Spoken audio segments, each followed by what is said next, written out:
Nipo na Kiboi hapa. Hapa tuko kwenye nyumba mwanangu. Yaani nyumba imetushinda kumaliza mwanangu hapa. Unaona? Hapa ndo tunatafuta hela. Hela yenyewe tuipati. Hivi mtandaoni kabisa ni sehemu pa kukula hela ni wapi? Maana hapa wengine hapa tumeona mafanikio hamna. Ngara kama dawa. Hebu ngoja nijaribishe kumpigia Mungu. Hebu mpigie Yesu au Mungu. Mimi nampigia Mungu maana ndo kila kitu.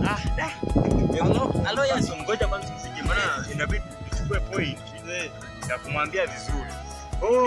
Usiopoke, yani inabidi kwanza uanze vizuri hapo. Mimi unaona? Mimi Yesu namba yake namba yangu naijua. Sasa hawezi kufanya chochote. Hiyo gari mwanangu sije naenda.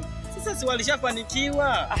Tangu tutakuwa lini? Na mimi sijui sasa. Mimi ndio nataka nimpigie Mungu niongee naye. Unasikia nikwambie kitu kama. Sawa. Unasikia? Tutaendelea kwanza. Wewe tafuta akili kidogo iende sawa. Ndio tumecheki. Sasa akili itapatanaje wewe kiambu usipompigia Mungu? Sasa sikia nikwambie. Hivi wewe Mungu alikuumba utafute kwa jasho, yani utafute kwa jasho. Kwa hiyo pambana mwanangu. Mimi sasa nimechoka sasa inabidi nimuulize. Hivi Mungu linileta kuteseka kwa nini mimi? Yaani ukiona maisha haendi. Sawa. Tunaenda Freemason. Freemason? Hivi wewe niende Freemason mimi? Sasa tunataka mafanikio. Sasa mafanikio nitapata Freemason. Freemason ukishapata mafanikio ndo mwanangu maisha yote ataenda sawa.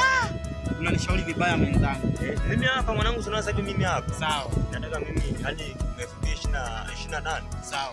Mafanikio nikiona bado. Nampigia simu Samia namwambia mimi nataka niende mwanangu.